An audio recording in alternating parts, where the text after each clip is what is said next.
It's your boy, Amreezy, and I'm back with another Road to Sorare Boss episode where we follow my journey in the wonderful world of Sorare. If you're new around here, welcome, get comfortable. We're going to talk all things Sorare, the wonderful fantasy football game that is Sorare. I'm going to show you my lineups for the coming weekend. I'm going to show you the wreckage that was last weekend. We do this every weekend. It's a little bit like when they sort of send submarines down to investigate the Titanic or ships that are at the bottom of the ocean and they investigate the wreckage. That's kind of how it feels looking back at the last weekends or every weekend in Sorare. It's kind of like, let's go back and observe the wreckage. Look at the bottom of the ocean, full of DMPs everywhere. Let's go and investigate why this ship sank. So that's the metaphor over. We'll be looking at my lineups as always from the past weekend, previewing the following weekend, just talking all things Sorare. If you've got any ideas, any comments, any thoughts on Sorare, I love hearing them in the comments. Drop them down below. I'll get back to you. We'll have a little chat about Sorare. It's great. If you are new around here and you've never played Sorare before and you've seen a few videos and you're like, what is this Sorare game? If you want to try it out, Sorare now, I think this week, announced a free-to-play mode. So you can play Sorare for free, which I've opened, I think, one pack, the starter pack, and then 2 daily packs, which is an interesting concept where, it would be good for people that want to try Sorare because it's completely free. I'm not sure how useful it's going to be for Sorare managers like myself and many others who have lots of limited cards and play Sorare Pro normally. It might not be for us, but I think it's fun to try, and I'll certainly give it a go and see if I can pick up a few more essence, and maybe along the way there'll be competitions and specials where you can win, I don't know, cash or better card, real limited cards maybe. But even if it's not just for that, it is quite fun. The whole pack opening process is enjoyable. So I think that's a nice new addition from Sorare, so that's great. That's basically what's been happening in Sorare generally, I think, since last week's video. If you are new around here, I will also say if you want to try Sorare in the kind of pro mode, you want to try a bit more, you can use my link in the description below to get 5 after your 5 cards you bought from auction. You can get £50 or dollars or euros free credit. So if you want to try that out, use my link below. That'd be much appreciated. It helps me, helps you. Don't just go signing up to Sorare without using anyone's link. Use a link. I think that's it. Shall we go and start this week's video by investigating the wreckage that was last weekend? Let's start. Right, gang, here we are. Let's have a little look at how I've been doing so far in the world of Sorare. So there is a midweek set of fixtures live where there were some La Liga fixtures because there's no La Liga fixtures at the weekend, which means I'm going to have less lineups at the weekend coming up. But did we get anything here? Not really. Crystal Palace, good score for LaCroix. The La Liga lineups let me down. The Barcelona roulette has let me down so far. Rafinha didn't start. Came off the bench, but not enough time to get a good score. Dani Olmo did get a good score. He's kind of a bit of a weird player to own because he doesn't seem to start games, and then he does start a few scores, or he doesn't start for a while, then he's benched, then he comes off the bench and scores and teases you with good scores, and then he goes back to being the bench player that just comes off and doesn't score. And this week he scored. Let's see what happens. Ferran Torres we thought would start, but he did start, but then didn't do that much, so he got subbed off. Lewandowski, it seems, is injured, so I'm going to get a lot more game time for Ferran Torres. So if you're looking for a La Liga striker, Ferran Torres should be getting more game time in the next few weeks. Fermin Lopez came off the bench, so not a great score from him. Deportivo Alaves won, which is great news for a Deportivo Alaves holder. So Severa got a good score. I probably should have played more of the defensive stack from Deportivo Alaves, but against Sociedad, I didn't really see that coming. So it's good that Deportivo Alaves are playing better now. They might survive, might not get relegated. So we might have a La Liga classic stack next year. Then we had Palace, where we had some okay scores. Again, Sarr didn't start for Palace. Mateta didn't start for Palace. So good for Mateta to get a goal. He came on the pitch 3 minutes later, scores. That's what happens. Stop playing Eddie Nketiah. He's not a proper striker. Mateta is a proper striker. A little note for Crystal Palace there. So that kind of let me down. Declan Rice, 28 score from him. That's not really what you want from your captain. And Savinho didn't play, so that lineup was gone. Eric Garcia, good score from him, but I put him in this lineup where it was kind of an XP building exercise. Tigres drew 1-1. We might get a box from this. Yesterday, Tigres drew 1-1, but, you know, Ibanez didn't do much. Lainez didn't do much. I can't remember what Gorian scored, but maybe I should have put Gorian in this team. But Lainez has been in a really good form lately, so I thought he was the sensible pick. Some Deportivo Alaves boys that didn't score well here. And that's midweek, so nothing really exciting from the midweek. Let's go look at last weekend. Game week 72, there was this special Asia competition where I think the top 3 people got jerseys. The jerseys were nice as well. Those Sorare limited edition jerseys. Beautiful, beautiful.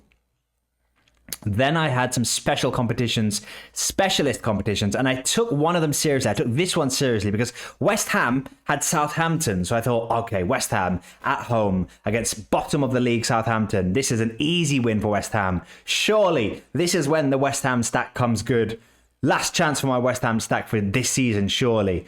And they drew 1-1, so disappointment all around. Okay score from Bowen, who got the goal, but everyone else, pants. So I was thinking, you know, 2 West Ham here, 2 Necaxa here. The Necaxa boys did their job. West Ham, Kilman didn't do his job, and then the keeper kind of did go. So if West Ham had kept a clean sheet against Southampton, like they should have, this maybe could have been a better score. How far were we off? Yeah, we were like 20 points off a card. 30, 50 odd points. So, you know, if we could have scraped a card at least, but, you know, Kilman let us down. The second lineup, which was kind of Chelsea, gambling on Nicholas Jackson was a mistake. Pereira let me down here. These 3 did well, though. So, you know, I almost got the specials right. You know, I had these guys do well, these guys do well. It was just Kilman, Jackson, and Pereira let us down. Premier League in season. Wasn't the best week. So Crystal Palace drew to Bournemouth, which I didn't see coming. Bournemouth out of form. Crystal Palace in form. Crystal Palace at home, 0-0. So that was very annoying. Defense, good scores from the defense, but Eze, Mateta, Sarr, all terrible. So that did nothing. Forest beat Spurs 2-1, but they conceded a goal, so Sales didn't have a good score. Hudson-Odoi didn't even start. Hudson-Odoi came off the bench and I captained him. So that was that lineup down the toilet straight away. Wood back scoring the goals. That was nice to see. But Gibbs-White's gone had a bit of a dip lately. I don't know if his dip coincides with his England, when he was left out of the England squad, the last England squad. And then there were some injuries and he got put back in the England squad, but he did let everyone know that he was disappointed not to be called up to the original England squad. So I don't know if his form after that has dipped and maybe he's a bit, I don't know, that affected him a little bit. But all I know is Gibbs-White scores haven't been as great lately, and this is another example of a 31. So that lineup was a bit of a shame. Then we had a mixed bag here where Jose Sarr is a really frustrating player for me right now because he got injured in the warm-up to this game. And what's even more frustrating is he's not definitely ruled out of the next game. He's likely to come back for the next game, but not 100%. So it's really frustrating because Wolves have got a great fixture at Leicester this weekend. And it's frustrating because I don't have a guaranteed goalkeeper because of this. So he didn't play, which kind of let this lineup down. But luckily we didn't get relegated because Totti did well, Rice did well, and Nwaneri did well. And Strand Larsen didn't do well. So, yeah, a bit frustrating with the goalkeeper. Maybe could have won more than the 5 essence if the goalkeeper had played. We did get quite a nice chunk of essence this whole game week. There's a few... well, there's none so far, but I think we won like 25 essence in total, which is okay. I am saving up my essence now for next season. While that's still a rule, there's nothing that's saying Sorare aren't going to do that. For now, as it stands, we're allowed to carry essence over to next season, so I'll be doing that. Or I'm imagining that towards the end of the season, Sorare are going to do another one of those double your essence and get a higher tier. So maybe I'll do that if I've got enough essence saved and I can get a good tier. Otherwise, we might be saving it because the last time we did that double essence thing, we didn't get anyone good, so...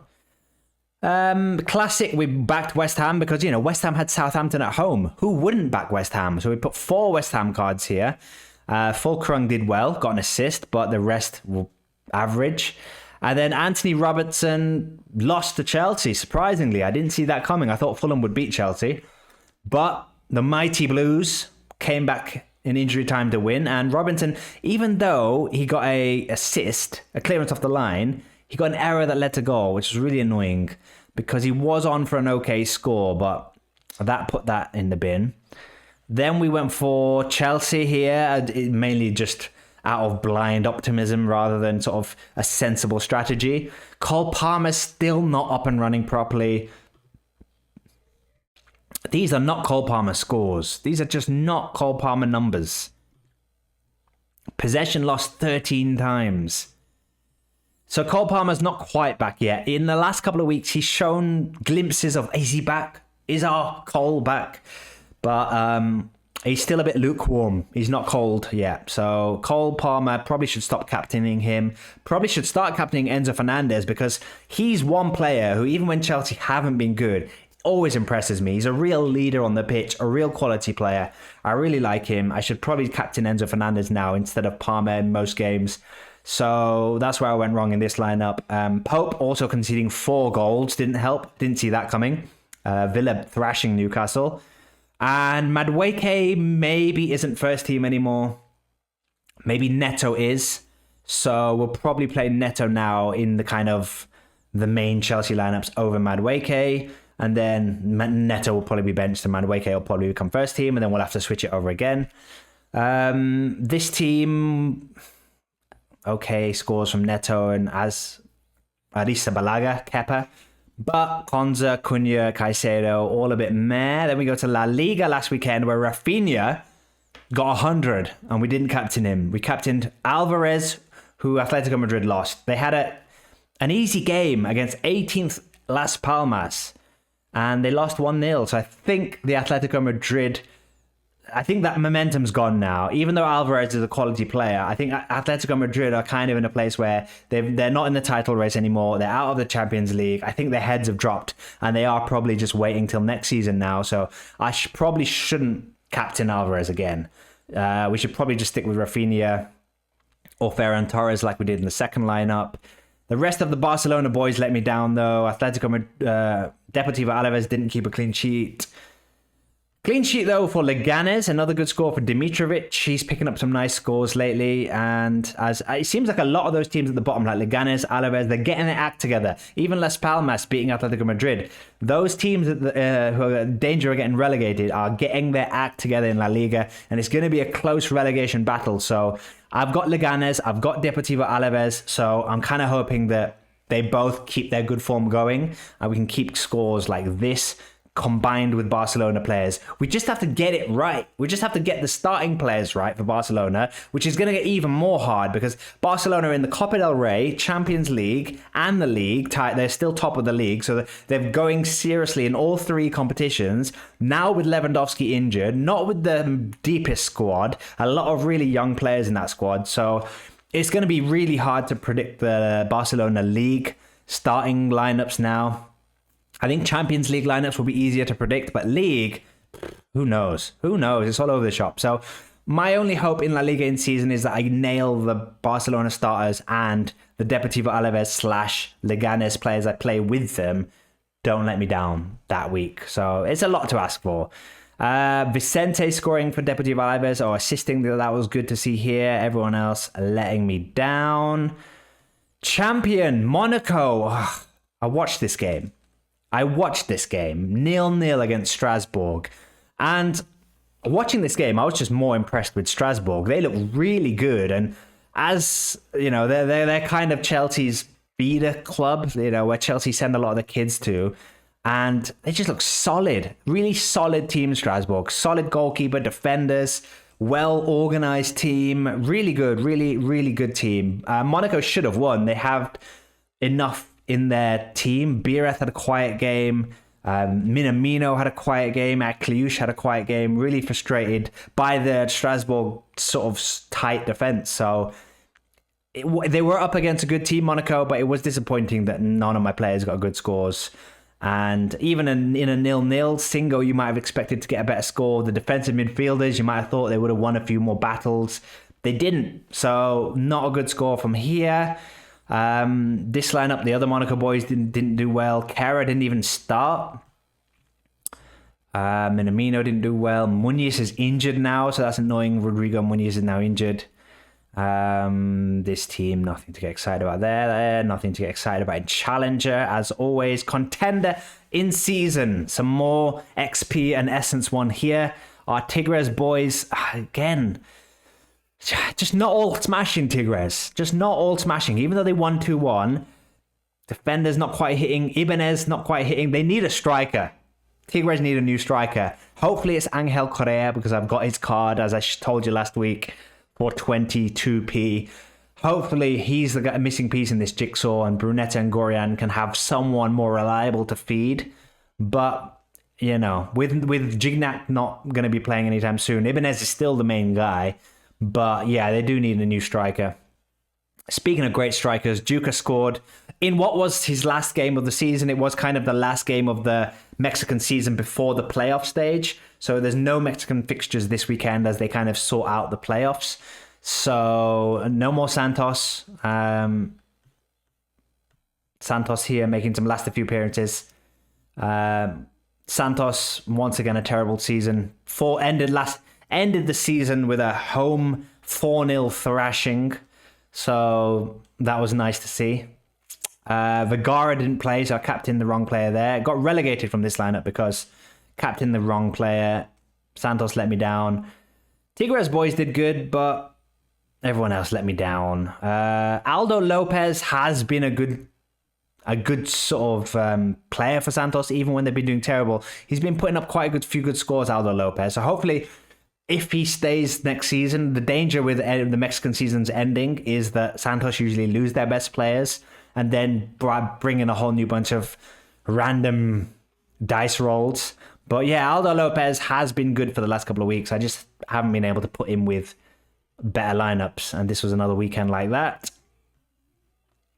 Bad scores all around except for Diego Lainez. Building that XP on those rare cards for next season. Under 23s, yeah, not much to get excited about. And then some all-stars that were just training lineups, basically. So that's how I did last weekend. 25 Essence, couple of XP, but no cash. In terms of new cards that I've got, I don't think I've bought any new cards right now. The only card is I won Tino Livramento. I won him from a midweek competition previously, a tier 3 or a tier 2. So that's quite a nice card, actually. He's a 21-year-old. I'm going to keep this one because I think even as a classic card next year, he'll be a good card. When Newcastle have a good fixture and you want a defender to plug into your team, I've got Shah at the moment and I've got Pope in classic, but Livramento is far more of an exciting player than Shah. And he's still young, but he does have a good score on him. And he's much more of an attacking threat than Shah. So I'll keep him because he'll now be my Newcastle go-to defender. I haven't bought any new cards. Like I said last week, it's slowing down massively now. I'm kind of probably waiting till next season now and happy with what I have.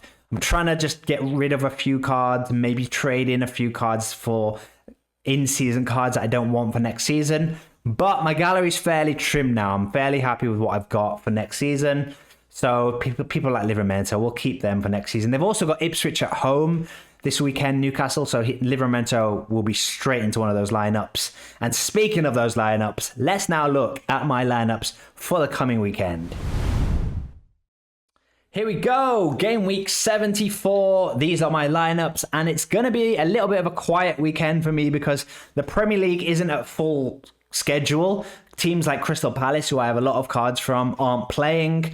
I think there's like 4 teams not playing in the Premier League. There's no La Liga, so and also there's no Mexican football. So really, a lot of my key areas gone not playing. So we'll do well this weekend to get anything. I think there's a top shooter special competition where I'm taking this in-season lineup seriously. This one is a DMP goalkeeper with, this one's not serious, but this one instead of playing my Monaco cards in Classic in season like I usually do, I looked at the prize pool for Champion in season, not Classic. Champion in season is where I usually play my Monaco cards. I looked at the prize pool, though, there and in the top shooter, and I thought it might be better here. They've got an away game, and with the kind of top shooter angle, if I was playing this in in-season champion, I wouldn't play Akliouche. I'd play the two holding midfielders, Zakaria and Mina, and then I would have played these guys with them. But with it being the top shooter, Bireth is an attacking threat on his day. He's having a bit of a dip in form lately, but he's still a quality player, and I'm kind of hoping he gets his shooting boots back. If he does, they've got a nice game this weekend against Le Havre, who are 16th in the table. So hopefully Monaco can bounce back with a win. Akliouche gets more shots on goal than any of the other Monaco midfielders I have, like Minamino, Zakaria, or Lamine Camara. So Akliouche is going to be in this team. And then, instead of that, another Monaco midfielder, I've gone for Evan Nielsen because I've got rid of all my Bournemouth cards in season now. Evan Nielsen's the last one I've got. I might keep him because I do think he's a good player, and he might just be good as a classic card next year. Or I might sell him after this week. But I think against Manchester United, who will be tired after their extra time exploits in Europe last week, in midweek, Evan Nielsen, Bournemouth might be able to take advantage. And even if they lose, that Manchester United defence isn't exactly watertight. So if we're just, we just want shots on goal. So Evan Nielsen could easily get some shots on goal. So that's the thinking between this special lineup. So I'm kind of hoping this lineup as well. It'll all rely on these three cards, really, if they can get shots at goal. Then there's the classic version of this top shooter where I've kind of gone semi-serious for this. Actually, both of them. Both of them have playing goalkeepers. So that means no contender no challenger lineup, and no under 23 lineup, because that's where I usually play these goalkeepers. But Trent Alexander-Arnold, even though he's 40% chance to start, he did come off the bench last game and score.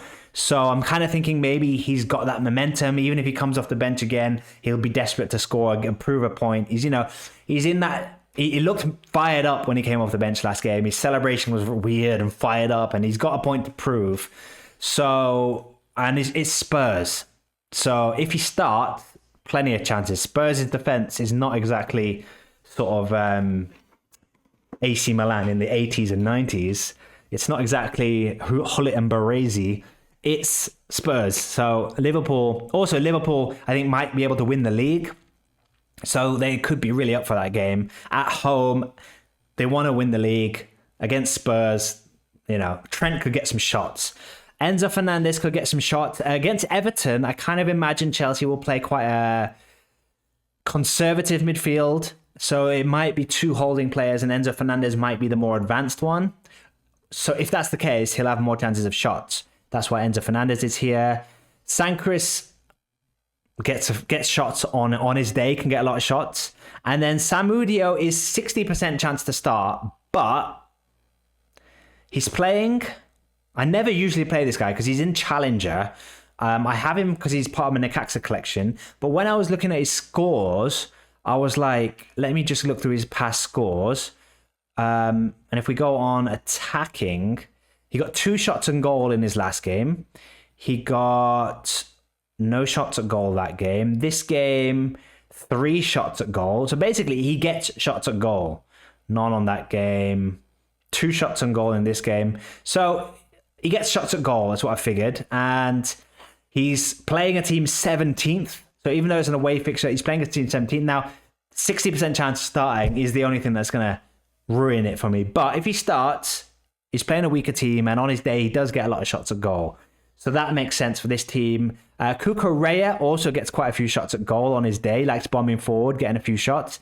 Bowen, West Ham's probably main attacking threat. Neto, I'm going to captain him because he did look really good against Fulham. Scored the winner against Fulham and must have a lot of confidence going. And even though they put him a 70% chance of starting, I just think you've got to play Neto. His confidence will be sky high after scoring the winner against Fulham. And what I'm kind of hoping is that he plays as the striker, not as a winger, because then he'll get even more chances to get those shots at goal. So Neto, I'm going to captain, and then Vergara didn't play last game. So I'm kind of hoping he's going to be rested and fully fresh for this game. And on his day, he's a good scoring player as well. So I'm taking the specials kind of seriously this week, because I've not really got much to play in the other leagues apart from Wolves. But Wolves could ruin it for me if Jose Sa doesn't play. This lineup could change. It's basically Jose Sa or Bentley. They're the two goalkeeping options. I've got them both. I think it'll be Sa. He's 70% chance of playing, and Bentley, who I've put in another lineup, is 30% chance of playing.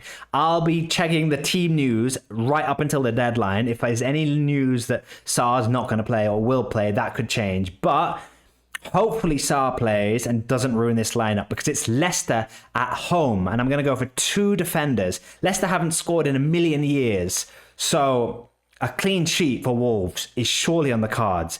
And you know, this lineup looks great on paper. Division 1, Wolves keep a clean sheet against Leicester. If these three players start and they keep a clean sheet, they could be good scores. Cunha, captain. I was saying last week that Cunha might be a bench player now, but he started the last game, so the manager's clearly forgiven him for whatever he said about wanting to leave. Cunha at home to Leicester. Great fixture. And then Cole Palmer is a bit of a 50-50. Who knows what's going to happen with Cole Palmer? I might swap Cole Palmer with Enzo Fernandez. So I could do a swap. In fact, I will do that. I'll probably swap Cole Palmer and Enzo Fernandez around, because Cole Palmer could get shots at goal still. And Enzo Fernandez could probably get a better score. So I'll swap them around. Yeah, I'll do that. This lineup is going to be, again, I've got some Wolves leftovers. So Strand Larsen and Andre are my Wolves leftovers, and I've got a Wolves defender here as well, and Gomez. So I've got Wolves players in all three of my Premier League in-season lineups. So we're just hoping one of these lineups, the Wolves players smash. Hopefully this one, the Division 1 one. But in case Larson does well, he's captain in here. Andre's here. Robinson's playing Southampton, which is a nice fixture for Fulham. And then Newcastle, I've got Ipswich at home. So Livramento comes in for his debut straight away with Nick Pope in goal. So we've got the defensive Newcastle stack against Ipswich. And so, you know, that looks good as well. And then this mixed bag is going to be Wolves, Bournemouth at Manchester United, Everton. I'm going to be going for the double Everton, because I do have a horrible feeling Everton are going to give Chelsea a bit of a hard game. So Dwight McNeil's been coming off the bench in the last two games, and he's been looking quite lively off the bench. So I kind of think even if he comes off the bench again, he could probably cause Chelsea some problems. And Undai is definitely going to cause Chelsea problems. So I'm kind of backing against Chelsea here. Wolves and Bournemouth. Then we go to Classic, where I'm setting myself up for heartbreak with West Ham again. West Ham defensive stack, mainly because I've not got good goalkeepers this week. There's no Nottingham Forest, there's no Crystal Palace. They're my two best Premier League goalkeepers. So I'm having to play Areola, and then I'm thinking if I'm playing Areola, I might as well play Kilman, because I'm kind of hoping for a West Ham surprise clean sheet at Brighton, so I might as well throw Kilman in there as well. Then I'm going for my two Fulham boys, Lukic and Jimenez. Jimenez should be playing because Muniz is injured, so Jimenez should be playing at Southampton. Nice fixture. Captain him. Lukic, build a bit of XP on that rare card for next year, and could get an assist. It's Southampton. They're playing the bottom of the league team, so I've got to play Fulham cards. And then Caicedo, because why not? Then we go to this is the free-to-play mode, the common mode. So I don't have a playing goalkeeper this weekend. I have Kelleher, and I have... let's have a look at my free cards. How do we do that? Common. And they're not playing this week. So my goalkeepers are Steele, Kelleher, and Flecken. So Flecken's probably the only playing goalkeeper here, but he doesn't have a game this week. My defenders are Bassi and Spence. My midfielders are Caicedo, and that's it. Strikers are Jackson, Adingra, and Ayew. Ayew we can probably drop. Oops, nope. Where's Jackson? Oh, no. Wait, let's just... There you go, Jackson. And then we're going to play Sancho with them because I couldn't fit Sancho anywhere. And the good thing about this lineup is we'll get score no matter who we play, no matter where we finish. Everyone gets essence. So even if Sancho doesn't play, the goalkeeper won't play. We'll still get some essence, and I guess I'm hoping that we can get some better players because, as you saw from my cards, I don't have many options. I have a good La Liga defender and La Liga goalkeeper, so I'm also hoping La Liga I can do better, but there's no La Liga football this weekend. So, yeah, that's how we're doing in that free mode. There's no La Liga. Shout out to Carney Chukwuemeka, by the way, who's been doing very well at Dortmund. And there's a lot of rumours that Dortmund want to keep him because he's been doing well for them lately. His scores haven't been that crazy, but he did score a few weeks ago, and he does look really lively. I've not seen much of him. I don't watch many Dortmund games, but I was hearing a podcast, I think yesterday or the day before, where they were saying how impressed Dortmund are being, how they like his energy, his work rate, his determination, and they want to keep him. So this could be a good card in the future. If this is his kind of settling in season at Dortmund, they sign him permanently, and he kind of gets in that first team.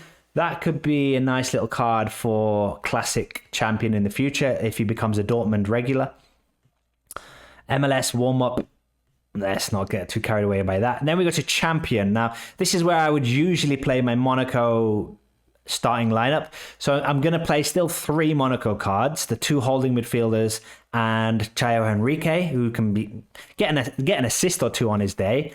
And then we're going to pair them up with Ramsdale, who, I don't know, maybe does well against Fulham, and Brennan Johnson, who I'm not expecting much against Liverpool away, but on his day, Brennan Johnson can surprise people.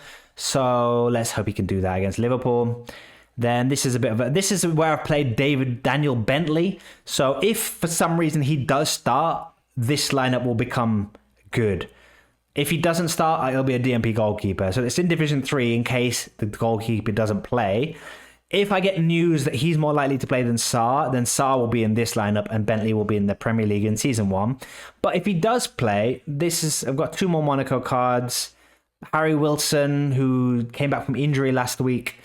If he comes off the bench, it is Southampton, so it's a good chance for him to do something off the bench. And then Fulkrug, why not? Why not? There's a lot of why nots this week. Then we've got a classic DMP goalkeeper. We've got nothing there. Contender. No contender in season anymore because the Mexican teams aren't playing this week. Hopefully, when the playoffs start, Tigres are going to be my main stack for contender in season. The rest of the cards, maybe Necaxa as well, but it depends who they get drawn against. But Tigres are probably the most serious threat I have in contender in season now. So we've got a few classic lineups. This is a kind of serious classic lineup that could do well. This is an in-season team, but just to build XP. Under 23s warm-up, and then some specials to build XP. What's this? Oh, this is a common. This is classic common, where I've played cards left over in season classic common. So I will get some common. I'll probably finish really low in this lineup, but I didn't have room for these guys anywhere else. So it's kind of like these common leagues. I don't know if they get XP. I'm hoping they do get XP for these free leagues. If they don't, this is a wasted strategy. But I figured I might as well fill this lineup out because I can get some common essence. Even if I finish last, I'll get some common essence. So I threw this in as a strategy. So that's a kind of good strategy I think I would recommend other people do. Fill out all of those common leagues, even with limited cards you don't need. And then best of Europe here, we're backing Strasbourg because we were so impressed with Strasbourg against Monaco. And then Bayern getting ready to win that German league. So 3 Bayern cards there with a nice fixture. So those are my lineups, guys. Thank you for watching this week. Like, subscribe, comment, all of that good stuff. I appreciate it massively. Love you all. Good luck with your game week 74s. I'll see you next week. Peace.